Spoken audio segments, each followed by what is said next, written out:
آخر کیا وجہ ہے کہ علم کی طرف، علم دین کی طرف آج کے دور کا ماڈرن پڑھا لکھا انسان نہیں آتا؟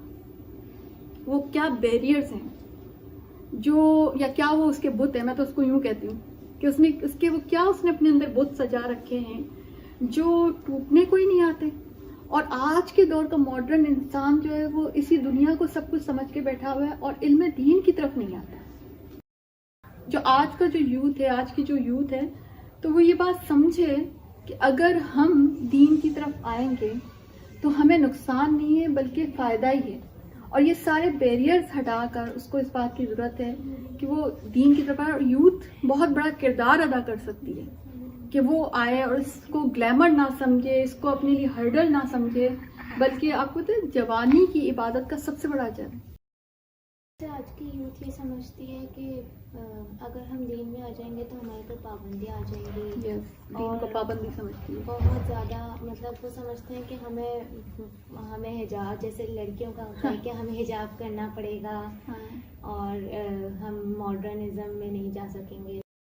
جیسے شادی ہال ہے کوئی اور 500 لوگ اس میں بیٹھے ہیں اور ایک آپ اس میں پردہ کر کے بیٹھے ہیں تو سب سے زیادہ یونیکنیس تو آپ کے اندر دکھ رہی ہوتی ہے. کتنی پیاری بات ہے. سب سے زیادہ گلیمر تو اس وقت آپ کے اندر دکھ رہا ہوتا ہے.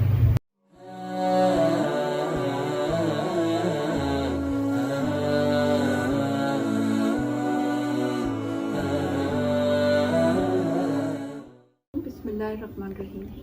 ربی اشرح لی صدری ویسر لی امری واحلل عقدۃ من لسانی یفقہوا قولی. ربی زدنی علما ربی زدنی علما ربی زدنی علما. بسم اللہ الرحمن الرحیم. Welcome in Alhadi studio.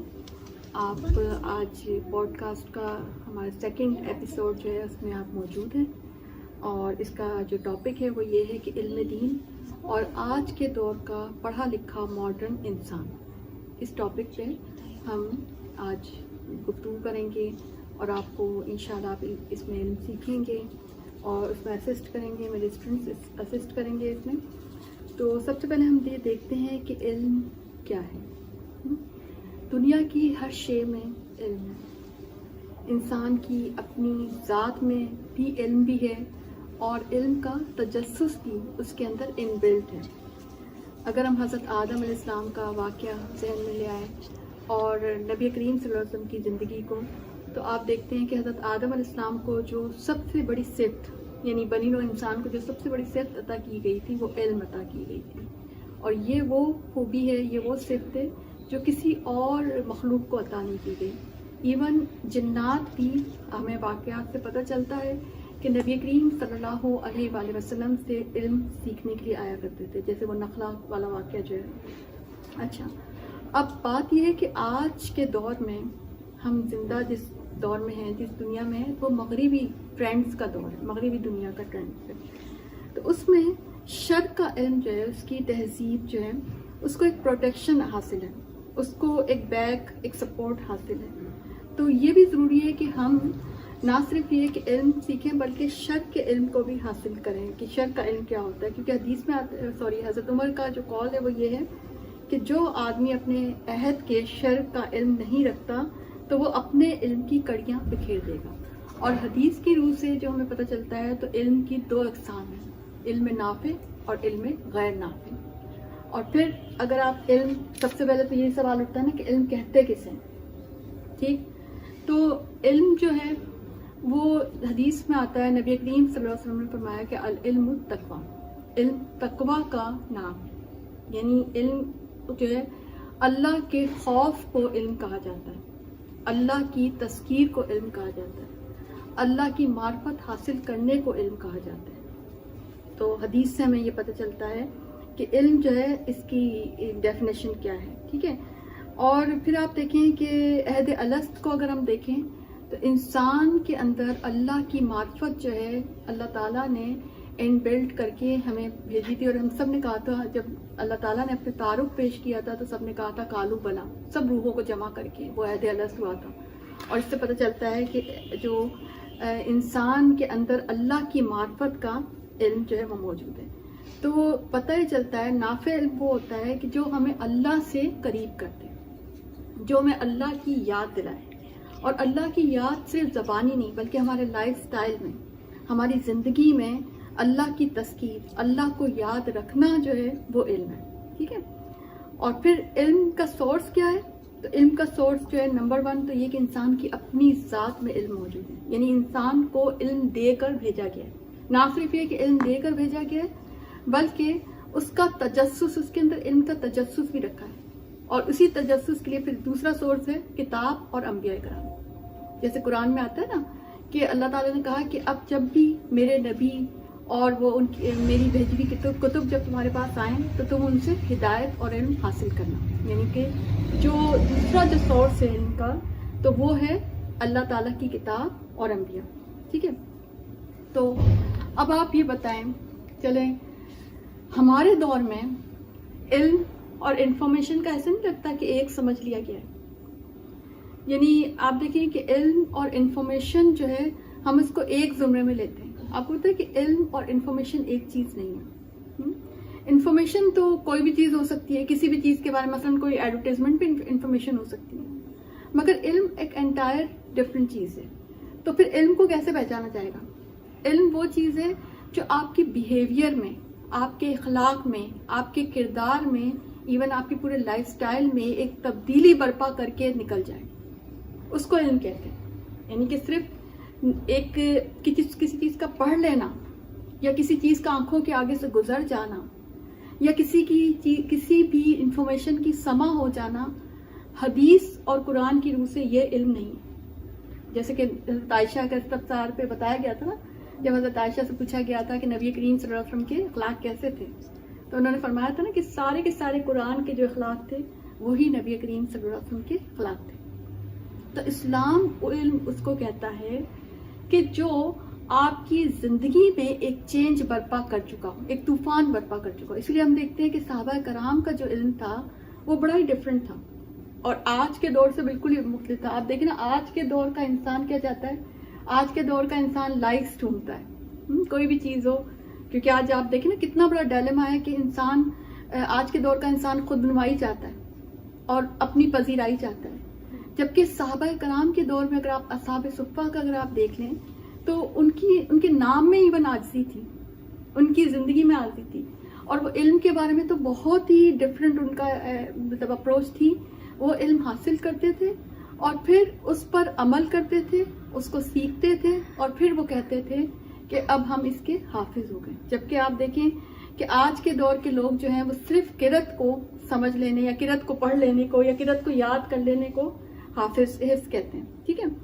تو جو صحابہ کرام کا جو علم تھا اس میں صرف تجسس کی تسکین نہیں ہوتی تھی اور نہ ہی معلومات کو گیدر کرنا وہ علم کہتے تھے، بلکہ صحابہ کرام کا معاملہ یہ تھا کہ وہ علم کو، ان کا مقصد یہ تھا کہ علم کو با کردار بنایا جائے، علم کو حاصل کر کے اپنے آپ کو با کردار بنایا جائے.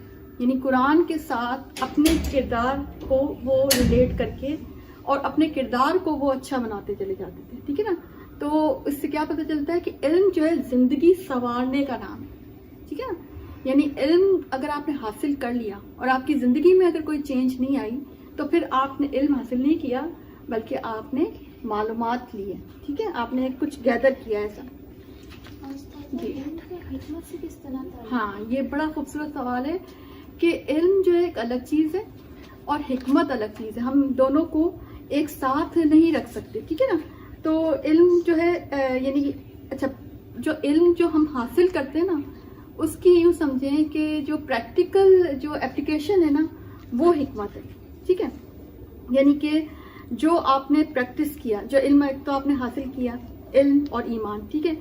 اس سے آپ نے کچھ نہ کچھ فہم بھی تو حاصل کیا نا. اس علم کے ساتھ جو سیکھا آپ نے تو آپ کی زندگی میں کچھ فہم آیا. اب اس فہم یعنی سمجھ کو آپ نے ایکسپیرینس کیا، اس کو ایویلویٹ کیا، اپنی زندگی کے اوپر رکھ کر پرکھا، تو اس کے ریزلٹ میں جو چیز آپ کو حاصل ہوئی وہ حکمت ہے. ٹھیک ہے. سمجھ آئی بات کہ پریکٹیکل جو آپ نے یعنی کہ آپ کی تھیری ہے، اب تھیری کے ساتھ یعنی یوں سمجھے کہ آپ کو پتہ ہے کہ سنت کا دوسرا نام بھی حکمت ہے، حدیث کا دوسرا نام حکمت ہے. تو آپ نے جو پریکٹیکل جو آپ کی تھیری جو تھی اس کو جب آپ نے اپنی زندگی پہ، اپنے لائف سٹائل پہ لاگو کر دیا اور پھر اس کے نتیجے میں جو آپ اس سے فہم حاصل کر رہے ہیں اور دوسرے لوگ بھی اس سے سیکھ رہے ہیں، تو وہ اس کو کہتے ہیں حکمہ. ٹھیک ہے، سمجھ بوجھ. ٹھیک ہے، اور پھر آپ اس میں ایک اور چیز دیکھیں، آپ نے ایک علم حاصل کیا. ٹھیک ہے، آپ نے ایک سمجھے ایک کافی چیزیں آپ نے پڑھ لی. ٹھیک ہے، اصول الفقہ پڑھ لیا، فقہ پڑھ لیا، آپ نے حدیث کی نالج لی. اب اس کے بعد اس علم کو کہاں، کیسے اور کب استعمال کرنا ہے، دس از کالڈ حکمہ. ٹھیک ہے نا، کہاں پر خاموشی اختیار کرنی ہے اور کہاں پر آپ نے جو ہے اس علم کو لاگو کرنا اور کس طرح سے لاگو کرنا اور کتنی مقدار میں بتانا ہے. یعنی آپ کے سامنے کوئی بھی ہو سکتا ہے ایک طالب علم، تو اس کو کتنی مقدار میں کس وقت تک کتنی دیر، یعنی ایک طرح سے ایک جو عالم ہوتا ہے یا استاد ہوتا ہے نا، اس کا یوں سمجھے ایک ڈاکٹر ٹائپ ایک رول ہو جاتا ہے کہ کتنی مقدار میں کتنا علم کیسے دینا ہے، اسے کہتے ہیں حکمہ. اور میں یہ دیکھتی ہوں کہ علم سے بھی بڑا مقام جو ہے نا وہ حکمہ کا آ جاتا ہے.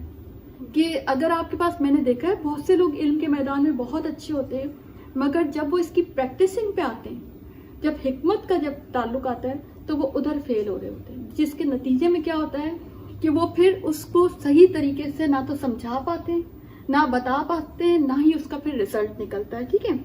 اچھا، ایک اور چیز بھی میں آپ کو ضرور، ساتھ ہی حکمہ کا آپ نے پوچھا، تو حکمہ کے کچھ ٹولز بھی ہوتے ہیں. ٹھیک ہے نا، کیونکہ اللہ تعالیٰ کہتا ہے نا کہ حکمت خیر ہے اور جس کو وہ چاہتا ہے وہ عطا کرتا ہے. ٹھیک ہے نا، میں یوتی، جس کو وہ چاہتا ہے اس کو عطا کرتا ہے. تو حکمہ کی ایک تو بات یہاں سے سمجھ میں یہ آئی کہ اوریجن اس کی اللہ تعالیٰ ہے. ٹھیک ہے، یعنی اللہ تعالیٰ جس کو چاہتا ہے حکمت دیتا ہے. یہ تو ایک بات ہو گئی. ٹھیک ہے، اب یہ ہے کہ اس میں وہ ٹولز کون سے ہوں گے.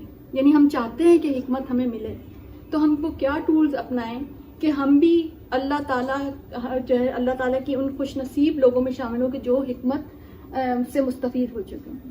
اس میں سب سے پہلا ٹول آپ کو پتہ ہے کیا ہے؟ کتاب الہی. جب آپ کتاب الہی کو پڑھتے ہیں تو آپ کے اندر حکمت اترنی شروع ہوتی ہے. اچھا، سیکنڈ جو بہت ہی امپورٹنٹ ٹول ہے وہ ہے استاد. ٹھیک ہے نا، کیونکہ کیا ہوتا ہے کہ جب آپ ایک تھیری ہے آپ کی، لیکن جب آپ کسی استاد سے پڑھتے ہیں، ایک مربی سے پڑھتے ہیں نا، اس لیے آپ دیکھیں کہ ہماری جو یعنی ہمارا دین کا جو سیٹ اپ ہے نا، اس میں ایک مربی، ایک استاد کی بہت بڑی جو ہے نا حیثیت ہے. یعنی دین میں سارا کا سارا علم یوٹیوب سے سیکھنے کا نام نہیں ہے، سارا کا سارا علم آپ فیس بک سے نہیں سیکھ سکتے. ایک استاد کی رہنمائی بڑی ضروری. کیوں؟ کیونکہ فیس بک آپ کو حکمت نہیں دے سکتی. کسی درجے پہ شاید علم دے دیں، کسی درجے پہ شاید آپ کو انفارمیشن تو دے دیں، مگر حکمت کے لیے آپ کو کسی استاد کی ہی رہنمائی چاہیے. یہ بڑا امپورٹنٹ ہے. اچھا، استاد کرتا کیا ہے؟ استاد یہ کرتا ہے کہ جو علم اس کے پاس ہوتا ہے نا، وہ اس کو پریکٹس کرتا ہے. وہ آلریڈی پریکٹس کر رہا ہوتا ہے اپنی زندگی میں، اس کے لائف سٹائل میں وہ علم موجود ہوتا ہے. تو جب وہ پریکٹس کرتا ہے، پھر اس کو بھی کچھ تجربات سے، کچھ ایویلویشن سے، کچھ اس کو بھی حکمت حاصل ہوتی ہے. اب وہ حکمت وہ اپنے شاگرد کے اندر منتقل کرتا ہے. تو شاگرد کے پاس ڈبل حکمت آتی ہے، ایک تو اپنی پریکٹسنگ کی، پلس جو استاد کے ایکسپیرینسز، ان کے مشاہدات، ان کی آبزرویشنز، ان کی انالیسس کی یعنی جو علم اس نے اویل کیا اور اس کو ایکسپیرینس کیا، تو اس کی حکمت جو ہے نا وہ بھی اس کے اندر منتقل ہوتی چلی جاتی ہے. پھر ہم استاد کو پہچانیں گے کیسے؟ کیونکہ آج کل کے دور میں تو مایوسی والا معاملہ بھی بہت ہے. پھر ہم ایک اچھے استاد کی پہچان کیسے کریں گے؟ جی اچھا، اس میں ہم سب سے پہلے تو یہ دیکھتے ہیں کہ اس کے اپنے اندر اخلاص کیسا ہے. اس کا لائف سٹائل کچھ نہ کچھ شو ہو ہی جاتا ہے، اس کے لائف سٹائل میں دین کیسا ہے.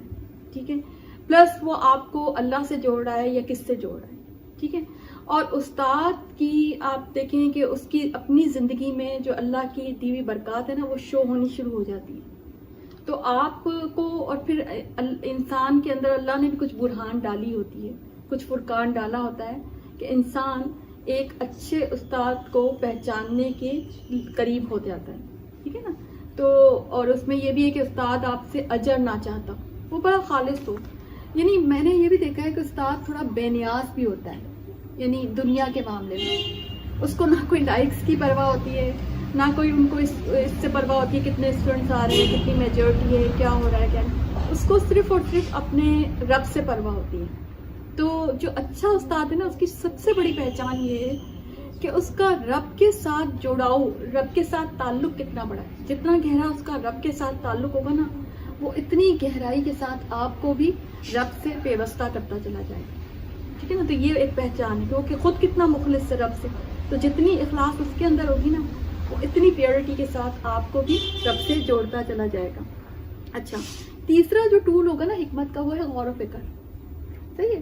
یعنی جب ہم غور و فکر کرتے ہیں نا, یعنی مثلاً ہمارے اپنے زندگی میں کوئی واقعات ہو سکتے ہیں اور اللہ کی کائنات اس پہ غور و فکر, تو ہمیں ہمارے اندر حکمت بھرنی شروع ہوتی ہے. اللہ تعالیٰ ہمیں حکمت دیتا ہے. اللہ تعالیٰ خود بھی دعوت ہے غور و فکر دیتا ہے اپنی کتاب میں. اور جو چوتھا ٹول میں نے دیکھا کہ استغفار بہت بڑا ٹول ہے حکمت کو اپنے سے قریب کرنے میں, ریئلی. کیونکہ جو استغفار کیا ہے, استغفار کا اللہ کا بڑا پیارا سسٹم ہے. استغفار سے کیا ہوتا ہے, آپ کے دل کی صفائی ہوتی ہے, آپ کی زندگی کی صفائی ہوتی ہے. تو جب آپ دیکھیں نا, آپ کی زندگی جب صاف ہوگی نا تو اسی صاف شدہ چیز میں حکمت آئے گی نا. اگر آپ نے استغفار نہ کیا ہوگا نا تو آپ کسی سطح پہ شاید انفارمیشن یا علم تو حاصل کر سکیں مگر پھر حکمت نہیں آ سکے گی. تو میں نے دیکھا ہے کہ حکمت کا استغفار کے ساتھ بڑا کوئی گہرا تعلق ہے. ٹھیک ہے. استغفار میرے خیال سے ایک عاجزی کا طریقہ بھی ہے. بہت بہت بالکل عاجزی کا طریقہ ہے نا. ڈیٹاکسیفائنگ, مطلب آپ کو ایک مومن کو ڈیٹاکسیفائی کر دیتا ہے. ٹھیک ہے. اچھا, جو پانچویں چیز یہ بھی ہے کہ کمپنی, کیونکہ صاحب تقویٰ سے تقویٰ لگتا ہے. ٹھیک ہے نا. یعنی اگر آپ کی کمپنی اچھی ہے نیک صحبت میں تو نیکی سے نیکی جو ہے جڑتی ہے. تو یہ بھی ایک ٹول ہے حکمت کا. ٹھیک ہے. اور پھر یہ ہے کہ جب آپ حاصل کرتے چلے جاتے ہیں تو آپ کی حکمت میں اضافہ بھی ہوتا چلا. یعنی حکمت ایک اسٹیٹک چیز بھی نہیں ہے. یہ بھی میں نے دیکھا کہ جب آپ حکمت کی طرف آتے ہیں نا تو اور جب اس کو پریکٹس کرتے ہیں تو یہ اور بڑھتی چلی جاتی ہے. ٹھیک ہے نا. جیسے ہدایت کے بارے میں آتا ہے نا کہ بڑھتی ہے, اسی طرح سے یہ. اچھا, اب ہم ایک اور چیز کہ اسلام میں نا جو ایک چیز جو اسلام کو مطلب کرتی ہے نا, تو ایز جو ہے نا ایک آپ کی ویلیو نہیں ہونی چاہیے. اگر آپ علماء کرام کو دیکھیں, صحابہ کرام کی زندگی کو دیکھیں, تابعین, تبع تابعین کو دیکھیں, تو وہ ایک ایک حدیث کے لیے بڑا سفر کیا کرتے تھے, سما کے لیے. ٹھیک ہے نا. آج کے دور کے مسلمان میں ایک بہت بڑی کمی یہ آ گئی ہے کہ اس نے ایز کو اپنی ویلیو بنا لیا, اور یہ ویلیو جو ہے اس نے پھر دین کے راستے میں بھی لگا دیا کہ وہ چاہتا ہے کہ دین بھی میں اپنے کمرے میں بیٹھ کر فیس بک یا یوٹیوب پہ بیٹھ کے میں خود ہی ایسے حاصل کر لوں. تو میں نے کہا نا وہ علم تو شاید آپ کسی طور پہ ایک انفارمیشن کی حد تک تو شاید حاصل کر لیں مگر وہ پھر علم آپ کے اندر اترے گا نہیں. کیونکہ وہ ایک میں وہ پڑھ رہی تھی, کال تھا کہ علم کو لوگ جو ہے وہ شکم سیری میں ڈھونڈتے ہیں, حالانکہ یہ تو فقیری میں ملتا ہے. ٹھیک ہے نا.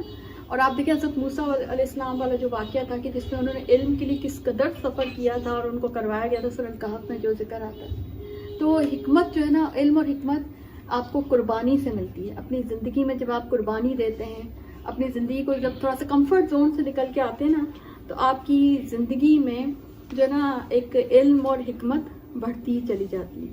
ٹھیک ہے نا. اچھا, اب جو ہمارا پوائنٹ ہے, جو ہمارا ٹاپک ہے نا, اس پہ یہ تو تھوڑی سی تمہید آپ کو سمجھا دیں. اب ہم اس پہ آتے ہیں کہ آخر کیا وجہ ہے. اس میں آپ لوگ بھی اپنا وہ ڈالیے گا, اپنا حصہ ڈالیے گا کہ وہ جو پوائنٹ آپ کے ذہن میں آئے کہ آخر کیا وجہ ہے کہ علم کی طرف, علم دین کی طرف آج کے دور کا ماڈرن پڑھا لکھا انسان نہیں آتا.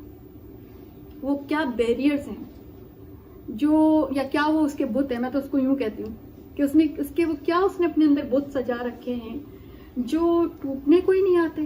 اور آج کے دور کا ماڈرن انسان جو ہے وہ اسی دنیا کو سب کچھ سمجھ کے بیٹھا ہوا ہے اور علم دین کی طرف نہیں آتا. تو اس میں نے جو نکالا, جو میرے ذہن میں جو پوائنٹس ہے, وہ ایک تو یہ کہ سب سے بڑا جو آج کے دور میں ہی ہوا ہے وہ یہ کہ تعلم, یعنی علم اور اصلاح اور تربیت, یعنی علم اور تربیت جو ہے نا آج کے دور میں دو الگ چیزیں ہو گئی ہیں جو آج سے پہلے کبھی بھی ایسا نہیں ہوا تھا. ٹھیک ہے. ہمیشہ آپ دیکھیں اسلاف کا اگر آپ دیکھیں تو جہاں علم ہوتی تھی وہاں تربیت بھی ہوتا. آج آپ دیکھیں بڑے بڑے مدرسوں میں نے دیکھا ہے کہ وہ ایگزامس پہ فوکس کرتے ہیں, وہ زیادہ پڑھنے کو فوکس کرتے ہیں مگر وہ اصلاح اور تربیت کی طرف نہیں آتے. ہاں, سند پہ فوکس کرتے ہیں. ان کو سارا ان کا یہ ہوتا ہے کہ سند مل جائے, ہمارے ساتھ ٹائٹل لگ جائے, لیکن یہ کہ تربیت ان کی جو ہے نا کم سے کم ہوتی چلی جا رہی ہے اور ایسا لگتا ہے جیسے علم کا مواد جو ہے نا یا میٹر جو ہے وہ زیادہ سے زیادہ ہوتا چلا جائے. اچھا اسلام کا جو ہے نا وہ اسلام کا جو ایک اپروچ ہے نا وہ یہ نہیں ہے. اسلام کی اپروچ یہ ہے کہ تربیت زیادہ ہو, اور اگر آپ کے پاس میٹر تھوڑا کم بھی ہو یا علم اگر تھوڑا کم بھی ہے تو بھی چل جائے گا, لیکن تربیت آپ کی ہونی چاہیے, آپ کی اصلاح ہونی چاہیے. یعنی آپ نے ایک لفظ بھی پڑھا تو وہ آپ کی تربیت کر کے جائے وہ لفظ, ٹھیک ہے نا, یہ ہے. اچھا سیکنڈ میں نے یہ نکالا کہ آج کے دور کا انسان جو ہے نا وہ ماڈرن انسان, وہ علم اور انفارمیشن کو ایک سمجھتا ہے, وہ اس میں ڈفرینشیٹ نہیں کرتا. یہ اس کا بہت بڑا ڈائلیما ہے. وہ یہ سمجھتا ہے کہ بھئی علم ہی تو ہے, میں کہیں سے بھی حاصل کر لوں گا, اور اس کے لیے اس نے نہ وہ کمپنی کی طرف آتا ہے, نہ وہ استاد کی طرف آتا ہے, نہ وہ ایون کبھی کتاب کی طرف آتا ہے. وہ ایک انفارمیشن, میں نے دیکھا اکثر لوگ یعنی فون پہ واٹس ایپ پہ سوال جواب میں لگے ہوتے ہیں, یہ بتا دیں اس کا. حالانکہ آپ دیکھیں علم اگر ہم پورا سیکھیں گے تو اس میں ہمیں اور بھی بہت ساری برکتیں ملیں گی. ٹھیک. تیسری پوائنٹ یہ ہے کہ وہ زبان کو ترقی سمجھتا ہے. وہ یہ کہتا ہے ہر چیز مجھے انگلش میں سکھا دی جائے, ٹھیک ہے, اور وہ امپریس بھی ایسے ہی لوگوں سے ہوتا ہے. اس کے خیال میں انگلش جو ہے ترقی کی ایک وہ ہے. اور آپ دیکھیں آج کے دور میں کس قدر یہ آ گیا ہے کہ جو زیادہ انگلش بولے یعنی اس نے اپنی کچھ کرائٹیریا بنا رکھے ہیں علم دین کے بھی, کہ اگر پڑھا لکھا سکھائے گا تو شاید زیادہ اچھا سکھائے گا, اور اگر تھوڑا سا کم ہے لیکن وہ علم میں ہو سکتا ہے اللہ کے دین کے علم میں زیادہ ہو, تو یہ اس نے بیریئر رکھا ہوا ہے. ففتھ فورتھ یا پھر جو بھی آپ سمجھے کہ خود نمائی اس کی تہذیب بنتی چلی جائے گی. کیا کیجیے آج کے دور کی انسان کی, وہ ریاکاری چاہتا ہے, ہر چیز میں دکھانا چاہتا ہے کہ جو چیز بھی ہو بس اس میں دکھاوا ہے, بس میں لائکس چاہتا ہے. جیسے میں نے آپ کو پہلے کہا, وہ ہر چیز چھوٹے سے چھوٹا کام یا بڑے سے بڑے کام کی واہ واہ چاہتا ہے, اور چھوٹے سے چھوٹا کام, اچھا پہلی بات تو چھوٹا کام کرنا ہی نہیں چاہتا, بڑے سے بڑا کام کرنا چاہتا ہے, اور اس کی بہت زیادہ اپریسیشن چاہتا ہے. آپ دیکھیں اکثر وہ اس طرح ہوتا ہے نا, یعنی سند کہیں, اور اکثر لوگ یہ بسم اللہ کا کانسیپٹ کہ ہم ابھی اسٹارٹ کرنے جا رہے ہیں, یا آپ دیکھیں مکہ مدینہ میں بھی ایون جا رہے ہوتے ہیں لوگ, اس کی وہ اسنیپس لگا رہے ہوتے ہیں, پکس لگا رہے ہوتے ہیں. تو یہ آج کے دور میں بہت بڑا, اور یہ آپ شرک اصغر ہے. مجھے تو خوف آتا ہے کہ کہیں ایسا نہ ہو کہ انسان انہی چیزوں میں لگ کر, اور اس کی اصل جو نیکی جب وہ اللہ کے پاس پہنچے تو کہیں ایسا نہ ہو کہ اس کے پاس اصل نیکی کا کوئی ذخیرہ ہی نہ ہو, ہے نا. تو آپ اور کیا آپ سمجھتے ہیں کہ کس چیز میں کیا ہے آج کے دور کا, اور کیا کس چیز میں؟ ایک تو آپ وی لوگ کا مجھے بتا رہے تھے پہلے جب, تو عبادت میں بھی ولاگنگ ہو رہی ہوتی ہے, آج ہم نے یہ کیا, آج ہم نے اتنا پڑھا. ہاں رمضان میں بھی باقاعدہ رمضان میں بھی ولاگنگ ہو رہی ہوتی ہے کہ ہم پوری رات جاگے ہم نے یہ پڑھا. دنیا جان کر یہ کیا کرے گی؟ ہاں یہ کیا کرے گی, بالکل. بھائی آپ کی والی بات کہ دنیا وٹنس نہیں ہونی چاہیے, اللہ تعالیٰ وٹنس ہونی چاہیے. بڑا خوبصورت جملہ آپ نے استعمال کیا کہ دنیا وٹنس نہیں ہونی چاہیے, اللہ تعالیٰ وٹنس ہونا چاہیے آپ کی ہر نیکی کا, کیونکہ مالک بھی تو وہی ہے نا نیکی کا. اور میرے خیال سے آج کی یوتھ یہ سمجھتی ہے کہ اگر ہم دین میں آ جائیں گے تو ہمارے پر پابندیاں آ جائیں گی.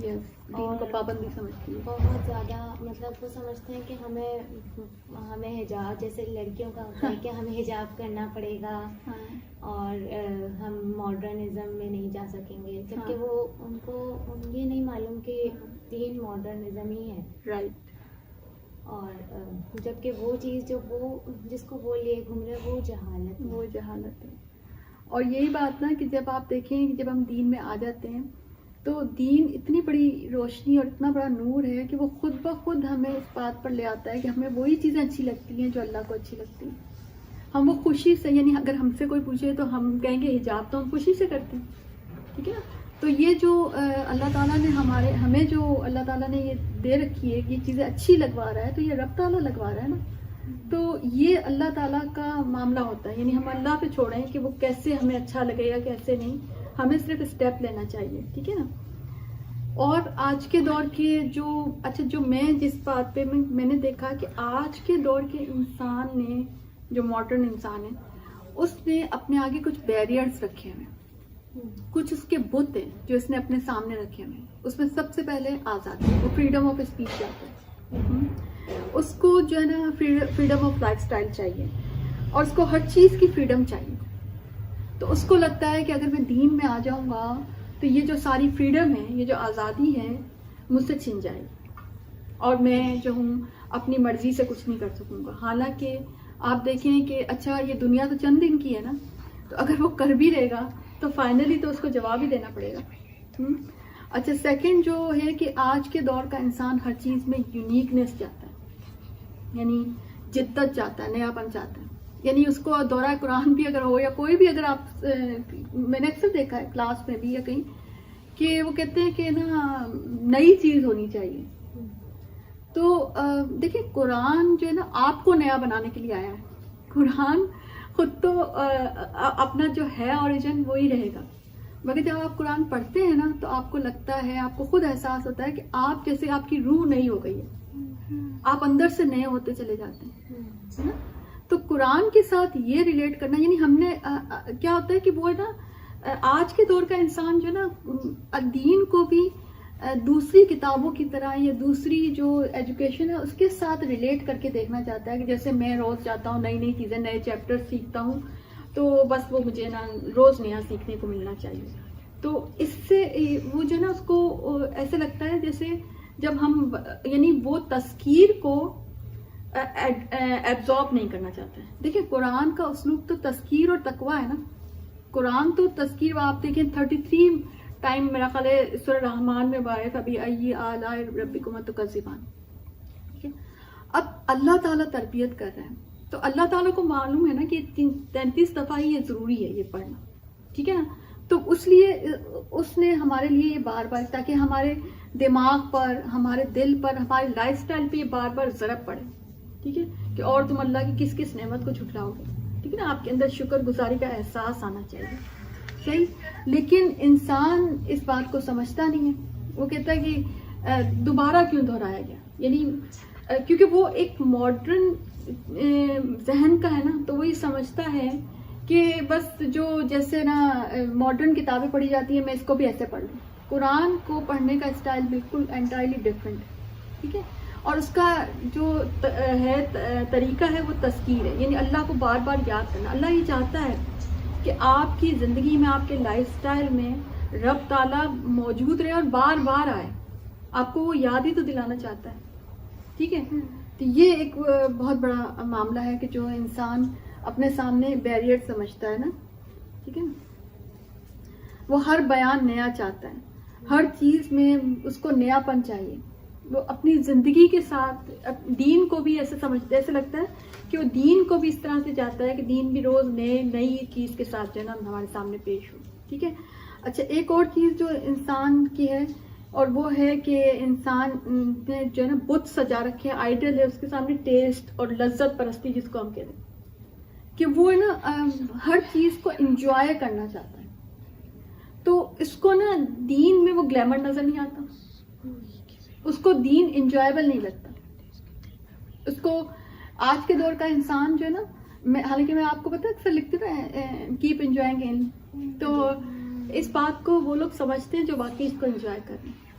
مطلب علم کی اپنی ایک انجوائمنٹ ہوتی ہے, مگر آج کے دور کا انسان جو ہے نا وہ انجوائمنٹ کسی اور چیز میں ڈھونڈتا ہے. وہ نیٹ فلیکس میں ڈھونڈتا ہے, وہ اور چیزوں میں, ڈراموں میں اور ٹی وی میں اور شر کی چیزوں میں وہ انجوائمنٹ.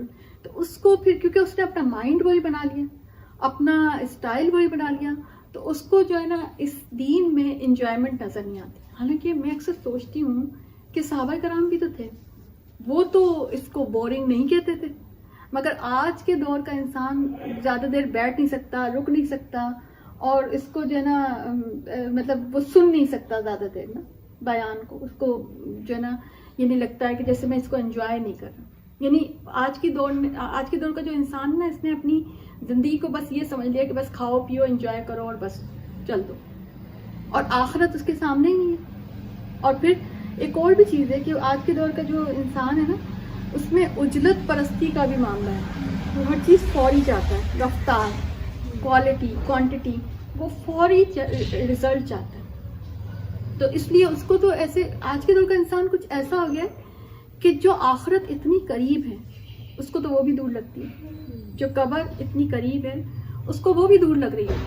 اور جواب کیا دیتا ہے آج کے دور کا انسان کہ وہ کہتا ہے کہ جی جب قبر آئے گی، جب آخرت آئے گی، جب قیامت آئے گی تو ہم دیکھ لیں گے کہ جو بھی اللہ غفور رحیم، یہ اس نے اپنا ایک عقیدہ بنا رکھا ہے، ٹھیک ہے نا، کہ گناہ کر لیں اس کا عقیدہ ہے. حالانکہ اللہ تعالیٰ نے یہ عقیدہ کہیں نہیں سکھایا کہ آپ گناہ کرتے جائیں اور یہ جملہ جو ہے کہتے جائیں. تو اس کے اندر ایک یہ بھی چیز ہے کہ وہ ہے نا ہر چیز ریڈی، ہر چیز فوری چاہتا ہے. تو اس کو ہے نا اکثر مجھے کہتے ہیں کہ، اور آپ دیکھیں آج کل جو کس قدر ہوتا ہے کہ شارٹ کورسز، یعنی ہم جلدی کوئی کام کر لیں، اتنا ٹائم کیسے لگائیں، اتنے گھنٹے کیسے بیٹھیں، شارٹ کورسز ہونے چاہیے اگر کوئی بھی چیز ہو. آج کل یہ کتنا زیادہ یہ ٹرینڈ چل رہا ہے نا. دیکھیں قرآن جو ہے نا یہ ایک لائف ٹائم اچیومنٹ ہے، ایک لائف ٹائم پروسیس ہے، 24 آورس کا پروجیکٹ ہے. یہ ایسا نہیں ہے کہ آپ یوں چٹکی بجائیں اور آپ کے اندر جو ہے نا قرآن کا علم سما جائے. اس کے لیے دیکھیں وقت لگانا پڑتا ہے، زندگی لگانی پڑتی ہے. اس کے لیے جو ہے آپ کو بہت ایفرٹ کرنی پڑتی ہے، جب جا کے آپ کے اندر جو ہے اللہ کا دین جو ہے وہ اترتا ہے. تو یہ چیزیں، یہ بیریئرز جو ہیں، یہ آج کے دور کے جو انسان ہے نا اس نے اپنے سامنے رکھے ہوئے ہیں، اور ہر چیز اس کو ہوتا ہے کہ بھئی آگے چلیں. آپ دیکھیں ایون سم ٹائمس آپ دیکھیں قرآن میں کتنی، مطلب میرا خیال ہے 1/3 آف اس کی توحید ہے نا. تو لوگ توحید کو وہ امپورٹنس دیتے ہی نہیں. وہ سمجھتے ہیں کہ ہم نے یہ پڑھا تو تھا، ابھی اب آگے چلتے ہیں، اب اس کو آگے چلیں، اب اس کی یہ چیز تو اب ہم نے پڑھ لی. حالانکہ قرآن بار بار آپ کو تذکیر کرواتا ہے، یاد دلاتا ہے، ٹھیک ہے نا. اچھا اچھا دنیا یہ بھی اس کا ایک آج کے دور کا جو انسان ہے اس کا یہ کہ وہ سمجھتا ہے کہ دین میں اگر آ جاؤں گا تو مجھ سے دنیا چھن جائے گی. ایسا ہے نا، وہ اس کے ذہن میں یہ بات آتی ہے نا کہ نا اگر میں دین میں آ گیا تو نا دنیا جو ہے نا مجھ سے جو ہے نا وہ چھن جائے گی. تو میں نے دیکھیں اگر آپ یاد کریں، میں نے تو کسی کا بھی ایسا دیکھا نہیں، یعنی آج کے دور میں بھی نہیں اور کہیں پہلے بھی ایسا نہیں ہوا کہ ایسا ہوا ہو کوئی کہ اگر دین میں آ گئے ہوں تو کوئی دنیا چھن گئی، ایسا نہیں ہے. اچھا اس میں آپ دیکھیں بہت بڑا وہ جو مائیکل ہارٹ کی جو بک ہے جس میں کہ نبی کریم صلی اللہ علیہ وسلم کو فرسٹ نمبر پہ رکھا تھا انہوں نے. تو آپ نے غور کیا کہ مطلب وہ ہم خوش تو ہوتے ہیں، خوش ہونا بھی چاہیے کہ فرسٹ نمبر پہ رکھا، لیکن آپ کو بتائیں کہ اس نے فرسٹ نمبر پہ کیوں رکھا تھا؟ وہ اس لیے انہوں نے رکھا تھا کہ جو ان کا تصور کامیابی ہے نا، دنیا کا جو تصور کامیابی ہے، اس معیار پہ بھی نبی کریم صلی اللہ علیہ وسلم پورے اترتے تھے. یعنی وہ جو 99 پیپل تھے تو وہ اس دنیا کے تصور کامیابی میں یہ وہ آ رہے تھے نا، وہ بھی کسی نہ کسی لیول پہ آ ہی رہے تھے نا. تو جو انہوں نے اس لیے بھی رکھا کہ جو پیراڈائم آف سکسیس ان کا جو تھا نا، تو اس پہ بھی جب اس پیراڈائم پر رکھ کر جب نبی کریم صلی اللہ علیہ وسلم کی زندگی کا جائزہ لیا تھا نا انہوں نے، تو ان کو لگا کہ وہ کامیاب ترین انسان ہے. کیونکہ جو بھی وہ ان کے کچھ نہ کچھ ان کو نا ظاہر ہے دنیاوی یعنی معاشی استحکام بھی حاصل ہوا تھا فائنلی جا کے. آپ کو پتہ ہے کہ ہمیشہ تو ایسا نہیں رہا تھا، غلبہ بھی حاصل ہوا تھا، مال غنیمت بھی ملا تھا. پھر آپ دیکھیں ان کو فتوحات، مطلب یعنی یوں سمجھیں 100 آؤٹ آف 100 فتوحات ملی تھی. یعنی جو جس بھی غزوے میں گئے تھے نبی کریم صلی اللہ علیہ وسلم جیت کر ہی آئے تھے. اسی طرح سے آپ دیکھیں جتنے بھی اہداف انہوں نے مقرر کیے تھے اسپیشلی تربیت کے، تو وہ انہوں نے سارے اچیو کر لیے تھے. اور اتنی بڑی کامیابی آپ کو پتہ ہے دین میں کنورٹ کرنا سب سے بڑا معاملہ ہوتا ہے. اور نبی کریم صلی اللہ علیہ وسلم کے ہاتھ پر سب کے سب لوگ مسلمان ہوتے چلے گئے. فتح مکہ میں کس طرح سے انہوں نے کامیابی حاصل کی، اور کس طرح سے جو ہے نا سارے لوگ یعنی کہ جو اپنے پچھلے کسی بھی دین پر تھے وہ نبی کریم صلی اللہ علیہ وسلم کی صرف آپ کو پتہ ہے کہ ایسے لوگ تھے وہ کہتے تھے کہ ان کی صرف چہرہ مبارک کو دیکھ کر لوگ ایمان قبول کر لیا کرتے تھے. تو یہ کتنی بڑی کامیابی ہوتی ہے. آج بھی آپ کو پتہ ہے جب آپ کسی کو دین کی طرف لے کے آتے ہیں، دین میں کنورٹ کرنے کے لیے کہتے ہیں، نو مسلم جیسے ہوتے ہیں، تو فوری طور پہ کنورٹ نہیں ہوتے. وہ ان کے لیے بہت بڑا فیصلہ ہوتا ہے کہ دین کو، اپنے پرانے دین کو چھوڑنا، نئے دین کو ایکسیپٹ کرنا. مگر نبی کریم صلی اللہ علیہ وسلم کی ہستی ایسی ہستی تھی کہ وہ جو پچھلے سارے جو جس بھی دین پر چل رہے تھے وہ سب کے سب جو ہے نا وہ اپنا پرانا دین چھوڑ کر نبی کریم صلی اللہ علیہ وسلم کی طرف آ گئے. جو کتنی بڑی کامیابی تھی نا. تو جو مغربی دنیا کا جو معیار کامیابی تھا نا, اس پر بھی نبی کریم صلی اللہ علیہ وسلم پورے اترتے تھے, اس پر بھی نبی نمبر 1 تھے. تو اس سے پتہ ہی چلتا ہے کہ جو اگر کوئی دین پر چلے گا تو اسے دنیاوی کامیابی بھی ملے گی, ٹھیک ہے نا. اور فائنلی ایسا ہی ہوا تھا, ٹھیک ہے. تو یوتھ, جو آج کا جو یوتھ ہے, آج کی جو یوتھ ہے, تو وہ یہ بات سمجھے کہ اگر ہم دین کی طرف آئیں گے تو ہمیں نقصان نہیں ہے بلکہ فائدہ ہی ہے. اور یہ سارے بیریئرز ہٹا کر اس کو اس بات کی ضرورت ہے کہ وہ دین کی طرف آئے. اور یوتھ بہت بڑا کردار ادا کر سکتی ہے کہ وہ آئے اور اس کو گلیمر نہ سمجھے, اس کو اپنے لیے ہرڈل نہ سمجھے, بلکہ آپ کو پتہ ہے جوانی کی عبادت کا سب سے بڑا اجر ہے. ہمارے دین میں جوانی میں جو دین کی طرف آتا ہے, جوانی میں جو عبادت کرتا ہے, نماز پڑھتا ہے, روزہ رکھتا ہے, اس کا اجر زیادہ ہے نا. تو میں سمجھتی ہوں کہ یہ جو ہے نا, اس میں یہ اگر آپ کچھ اس میں ایڈ کرنا چاہیں تو کر سکتے ہیں. استاذہ, ایک چھوٹی سی ایگزامپل یہ ہے کہ اگر جیسے شادی ہال ہے اور 500 لوگ اس میں بیٹھے ہیں اور ایک آپ اس میں پردہ کر کے بیٹھے, تو سب سے زیادہ یونیکنیس تو آپ کے اندر دکھ رہی ہوتی ہے. یس, کتنی پیاری بات ہے. سب سے زیادہ گلیمر تو اس وقت آپ کے اندر دکھ رہا ہوتا ہے. تو پھر دین اور دنیا کہاں سے الگ ہوا؟ ہم نے شادی بھی اٹینڈ کی لیکن پردے میں, ہم تیار بھی ہوئے لیکن پردے میں. کتنی پیاری بات ہے. الگ نہیں ہوئے. یعنی دیکھیں واقعی, اور اسپیشلی آج کے جو فتنے کا دور ہے, تو اس میں تو جو دین کی طرف ہے بہت زیادہ یونیک ہے. اس کی یعنی اس کا وہ پردے میں کوئی ہے تو وہ زیادہ یونیک نظر آ رہا ہے. اور اچھا, پردے کا اپنا ایک روب ہوتا ہے, دین والے کا اپنا ایک روب ہوتا ہے, چاہے وہ کسی گیدرنگ میں ہو, کہیں بھی ہو. ہم کیونکہ مرغوب ہے نا مغربی دنیا سے, تو ہم اس روب کو نہ تو ہم خود انجوائے کر رہے ہیں, نہ دوسرے کو پرکھنے یا سمجھنے کی طرف لے کے آ رہے ہیں. ٹھیک ہے نا, یہ آپ نے بہت ہی پیاری بات کی.